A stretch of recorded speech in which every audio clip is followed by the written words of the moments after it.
In recent years, Supreme Master Ching Hai graciously allowed our association members to gather for international seminars.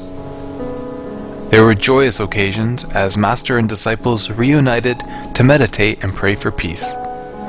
During her visit to meet with our association members, Supreme Master Ching Hai also spoke of the teachings of past masters and answered the spiritual questions of fellow initiates. Throughout the ages, compassionate enlightened masters have urged people to surrender to the greater universal power by seeking the divine within, from which all other goodness and happiness follow. This message was echoed again in Supreme Master Ching Hai's two-part discussion, The Truth Behind a Master's Actions, with our association members on January 3rd, 2009.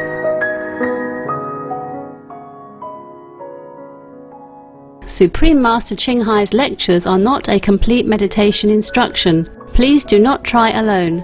For free of charge guidance, please visit www.godsdirectcontact.org or contact any of our centers near you. Yesterday you wanted to say something more. About my experience. What I often experience is a kind of parallel of events that take place in my life. Let's say I see some lecture of you. There was this lecture about Kabir. There was a man who wanted to visit Kabir, but he was not at home. He was to a funeral. And then the man asked, the wife said he's at a funeral and if you go there you can find him. But the man, he never saw Kabir before. And then the man said, but how can I recognize him? Yeah. And then the wife of Kabir said, you can see it on his halo. Yeah. His he white has shining light. around his head, yeah. So then the man, he went to the funeral, and when he arrived at the funeral, everybody Has light had around light his head. around him. So it happened to me that somebody died in that same period, and I saw that light around everybody. So this parallel between an event that takes place in my life and then it is commented by a tape or by a book. So at one time I had a book. It's called Living Amongst the Himalaya Masters from Swami Rama. Okay. And there's also one story about a Swami who is, like you read there in your book, in this poem, he is throwing meat and flesh and dirt and mud to people to keep them at a distance.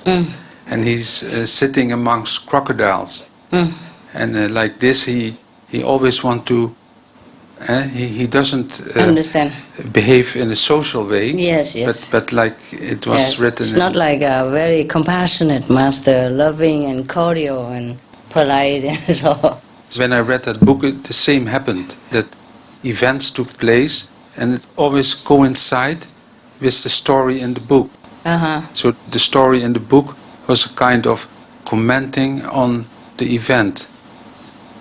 Good for you. But maybe you can explain what is the mechanic. You see, if you didn't read the book, or you didn't hear my lecture about Kabir with the light around his head and everybody else has the light around their head during funeral service, then if you saw that in the funeral event of your area, you wouldn't understand why. You would think you're crazy, maybe you're out of your mind, and then you might keep asking everybody else and they will think you are out of your mind. See what I mean? So it's good that you read that and then you don't question and you don't tell even people who doesn't understand anyway. Yeah. It's good for you. The master, why do you think he throw anything to the people so that they don't go near? Why does he do that? Why couldn't they just let him come and teach them something? Why do you think he throw them out? To keep the shallow out. They're all shallow, all of them? He told everybody to get out, right? He wanted to meditate and, Yeah. and deepen his practice. Okay. The master didn't want to pick up their karmas. Oh, it's not that. It's not that, maybe. No.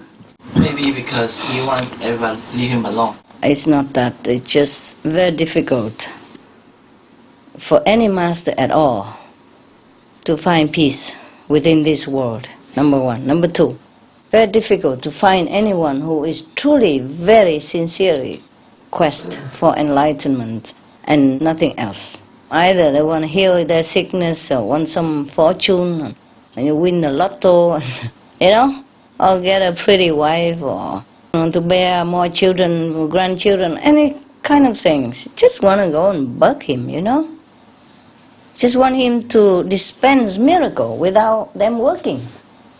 Most people, if they come to revere a saint, they flock to him in numbers, but none of them are really seeking God, seeking the supreme wisdom or liberation. They just want to go there, borrow some, you know, merit, spiritual power from the master, just to squander it for any materialistic reason. That's why most masters, they get tired. There's also this story about a prince who wanted to visit a master who lives in a cave. And then all the time the guardian was keep him away.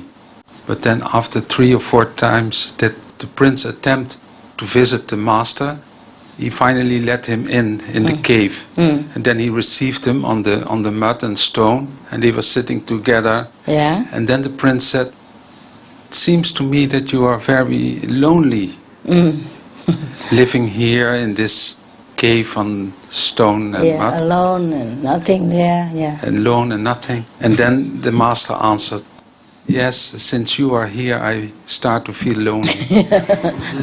That's correct. That is correct. It is truly like that. People come and make you feel lonely. When you're alone, you have nothing to compare, okay?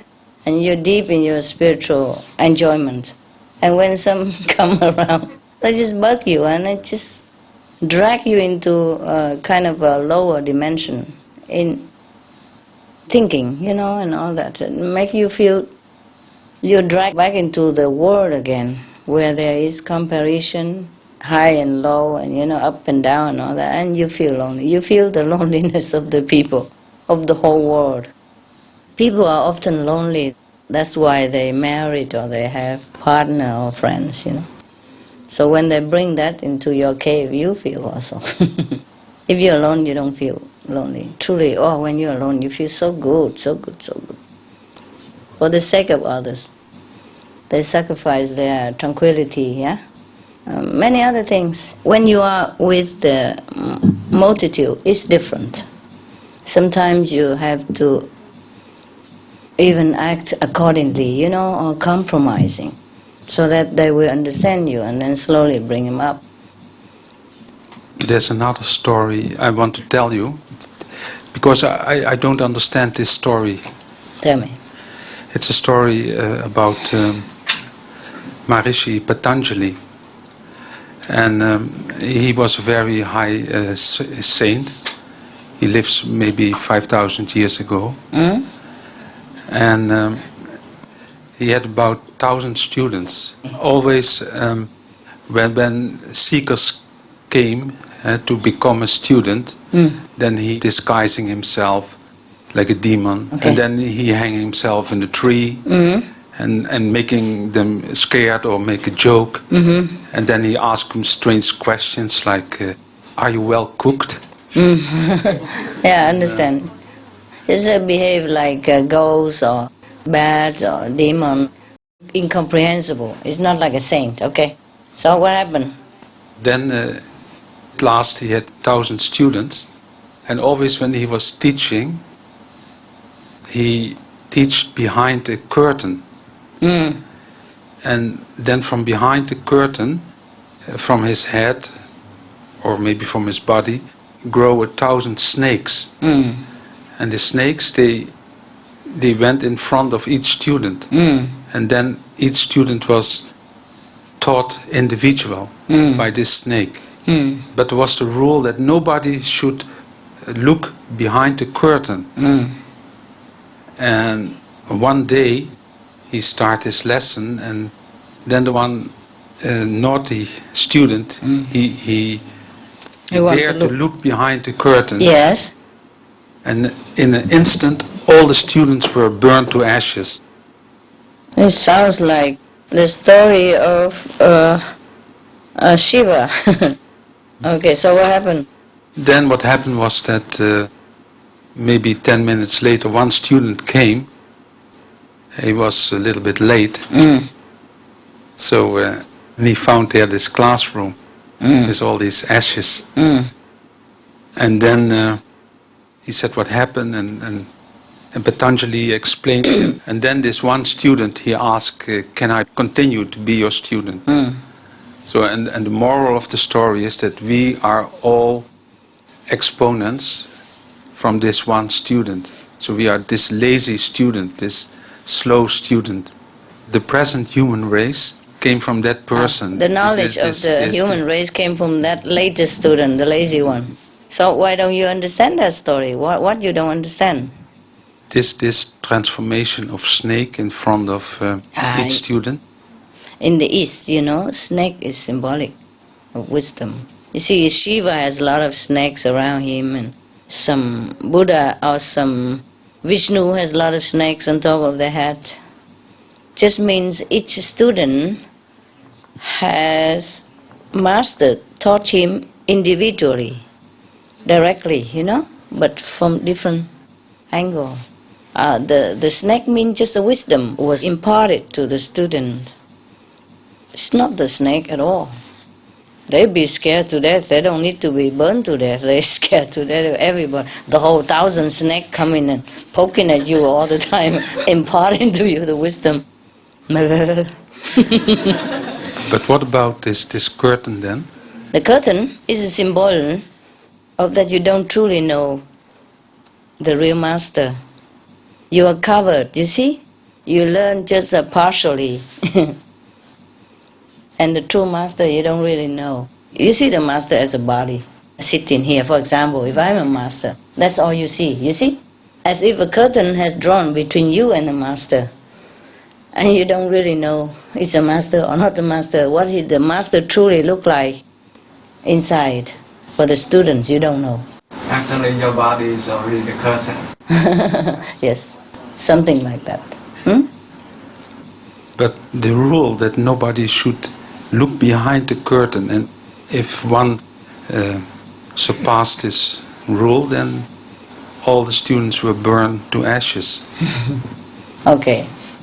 That is, after you initiated, you're all connected. Nah? If one of you ever penetrated, yes, and became so enlightened, yeah, and see the real master, the burn to ashes is mean just the destroy of the ignorance, of the physical ignorance. Destroy the ego. Not naughty, just one is more advanced, you know, daring, and can become enlightened. Then everybody else get helped too, yeah, because we're all connected. Okay. So after you penetrate the curtain, that means you're gone. In the old time, the master seldom talk black and white. They give you parable, yes, or example, yes. And that is something that the outside people don't know. Yeah, okay.